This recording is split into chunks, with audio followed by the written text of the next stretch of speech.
Alors, Marie-Christine Ottini, je suis consultante en qualité depuis un petit peu plus d'un an maintenant. J'ai monté mon cabinet de conseil et après avoir fait toute ma carrière dans l'industrie pharmaceutique, enfin, toute ma carrière, 35 ans, un peu plus de 35 ans, dont 20 en qualité.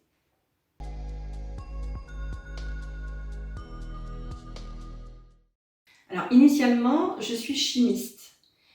J'ai démarré ma vie professionnelle en faisant du développement pharmaceutique, du développement analytique plus exactement.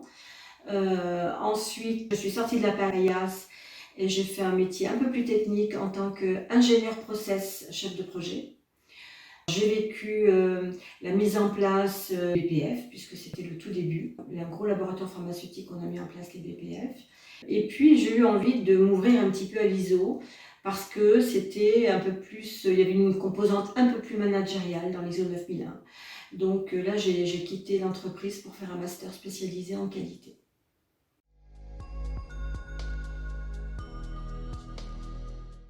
Alors dans la qualité, ce qui me passionne, c'est justement la composante managériale, parce qu'on oublie trop souvent que la qualité, c'est une démarche qui vise à gérer l'entreprise au mieux pour obtenir de la performance. Alors, pour obtenir la conformité réglementaire dans le domaine pharmaceutique qui est le mien, mais pas seulement. C'est véritablement ce qu'on vise, c'est la satisfaction du client final, mais en même temps la réussite de l'entreprise. Et ce qui me passionne, alors il y a différentes composantes qui me passionnent dans la qualité. C'est un métier qui est très très complet, très riche. C'est un métier qui fait appel à des outils qui sont très logiques, qui font appel à un raisonnement logique et qui correspondent à mon esprit scientifique, justement, quand on parle d'analyse de risque ou d'approche processus ou d'investigation pour aller chercher la cause d'une déviation, d'une non-conformité, d'un problème. Tout ce qui est résolution de problèmes, ça fait appel à des raisonnements qui en fait sont des raisonnements scientifiques. Ça me plaît beaucoup.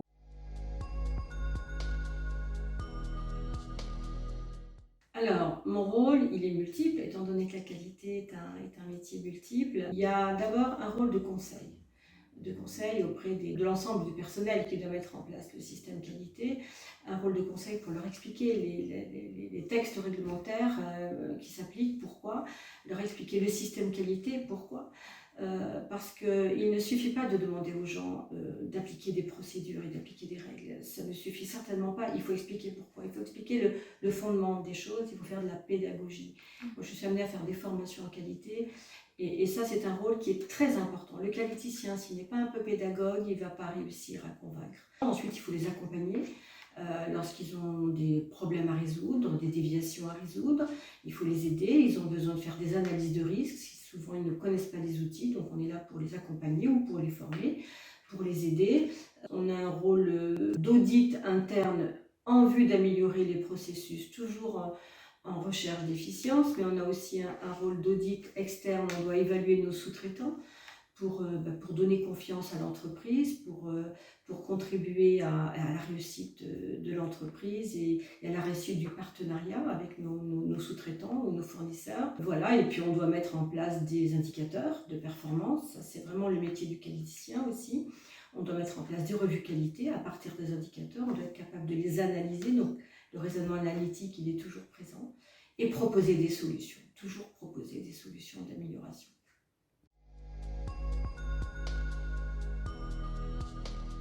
Il faut être un bon communicant. Je vous ai parlé du rôle pédagogique du qualiticien. Il faut avoir un bon relationnel parce qu'on est là pour faire progresser les choses dans l'entreprise, pour aider les gens à les faire progresser. Ce n'est pas nous qui avons les solutions, mais il faut aider les gens, les opérationnels à trouver par eux-mêmes les solutions. Et pour ça, il faut avoir un bon relationnel. Il faut établir des relations de confiance. Sans cette relation de confiance, la qualité va se heurter à un mur parce que la qualité est souvent vue comme un service qui impose des règles. Et voilà. Et il faut absolument casser cette image, voilà, en l'expliquant, en aidant. Il faut être rigoureux, bien évidemment. Et puis, il faut avoir un esprit critique, il faut être capable de comprendre les textes qui nous sont imposés. Il ne s'agit pas de les appliquer bêtement, il faut savoir les appliquer de façon adaptée à l'entreprise. Donc il faut avoir cet esprit critique, ne pas chercher à plaquer un système un système tout prêt qu'on aurait déjà vu dans une autre entreprise sur la nouvelle dans laquelle on travaille. Donc, il faut vraiment toujours être en adaptation permanente. De toute façon, un système qualité n'est jamais figé. Donc il faut avoir cette capacité à s'adapter en permanence, à se remettre en question en permanence.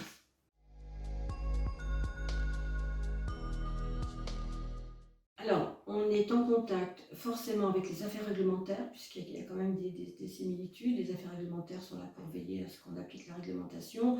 Nous également, pas forcément les mêmes référentiels, mais on travaille en étroite relation. Mais surtout, on est en contact avec les opérations, avec ceux qui font le produit. Voilà, que ce soit une société de production ou de service, ce sont ceux qui vont faire en sorte que le client, au bout du compte, sera satisfait, que le produit sera conforme ou pas. Donc on doit travailler avec les opérationnels. Le qualiticien doit aller sur le terrain. Il ne doit pas rester dans sa tour d'ivoire. S'il veut avoir de bonnes relations avec les opérations, il faut qu'il aille sur le terrain. Il faut que les opérations et la qualité travaillent main dans la main, en confiance et en collaboration.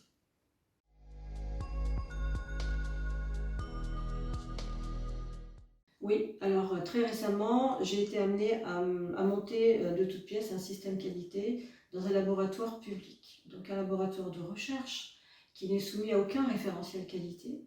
Et c'est un laboratoire partenaire avec l'entreprise dans laquelle je travaille, qui est une biotech, donc dédiée à la R&D.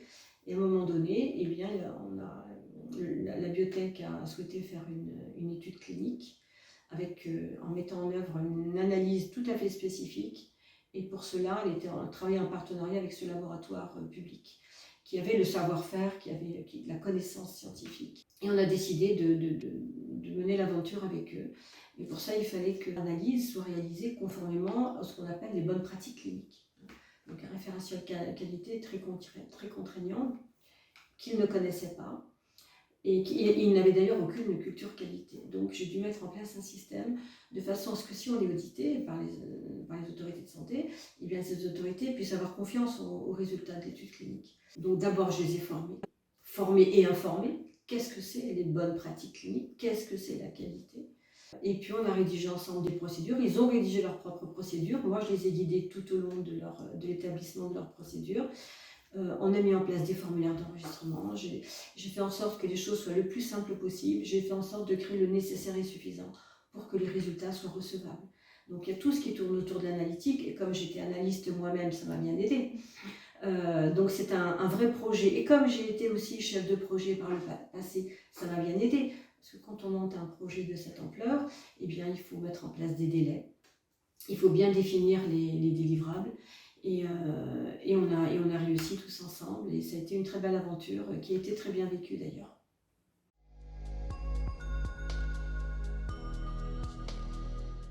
Alors, quand on est qualiticien, on se doit de connaître quand même la norme ISO 9001 qui est en quelque sorte le standard des normes qualité, mais ça ne suffit pas.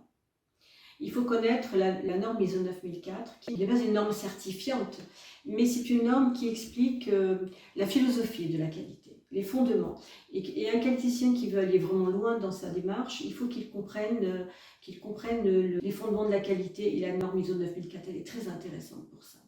Voilà. Après, dans nos métiers de l'industrie pharmaceutique et apparentée, pharmaceutique, cosmétique, dispositifs médicaux, on a des référentiels qui sont qui sont des lois. On doit les appliquer. Donc ça, il faut les connaître, bien évidemment. Sinon, on ne peut pas travailler dans l'industrie pharma sans connaître ce qu'on appelle les BPX. Alors, BPF si on est en fabrication, BPL si on est en laboratoire de toxicologie, BPC si on est en études cliniques. Moi, j'ai eu la chance de parcourir tous ces référentiels parce que j'ai travaillé un peu dans tous les domaines et on se rend compte que en fait, la philosophie, elle est la même. Mais il y a des spécificités. Au-delà des normes, il faut connaître les outils de la qualité. Il faut savoir ce que c'est qu'une approche processus parce que ça aide. L'approche processus, elle est demandée dans les ISO 9001, elle n'est pas demandée dans les normes pharmaceutiques. Mais c'est une approche qui est tellement pratique, tellement utile, qui permet de faire du bon travail, vraiment, de rédiger une procédure correctement. Donc c'est important de connaître les outils de la qualité. L'approche processus, elle me paraît indispensable. L'analyse de risque, maintenant, dans tous les référentiels qualité, on demande à connaître les risques de l'entreprise. Il faut savoir faire une analyse de risque. Et pour ça, l'AMDEC, qui est la mère de toutes les analyses, il faut la connaître. Après, on peut faire plus simple que l'AMDEC, mais au moins comprendre l'AMDEC. Si on a compris l'AMDEC, on a compris ce qu'est une analyse de risque. Ça, il faut le connaître. Bon, après, il y a d'autres méthodes de résolution de problèmes, mais qui sont beaucoup plus faciles à appréhender.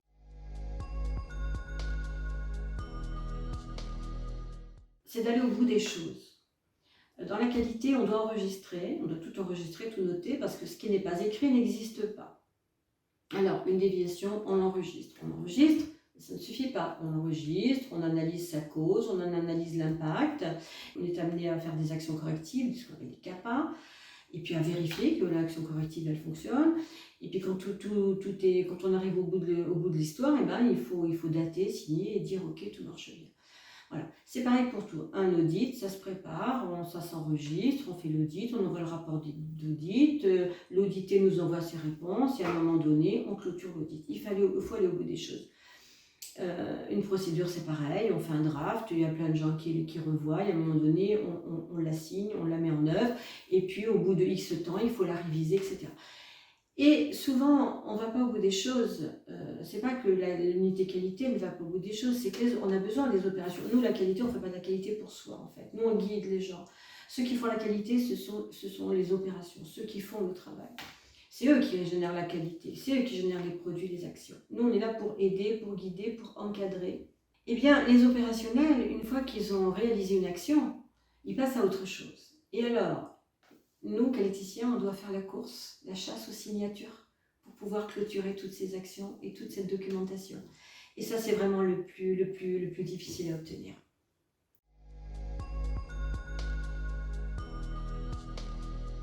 Le valorisant, c'est quand nos clients, qu'ils soient externes ou internes, nous reconnaissent et nous remercient. Qu'on leur simplifie les tâches, qu'on les guide correctement, voilà, c'est la satisfaction de nos clients qui est vraiment, vraiment valorisante et motivante.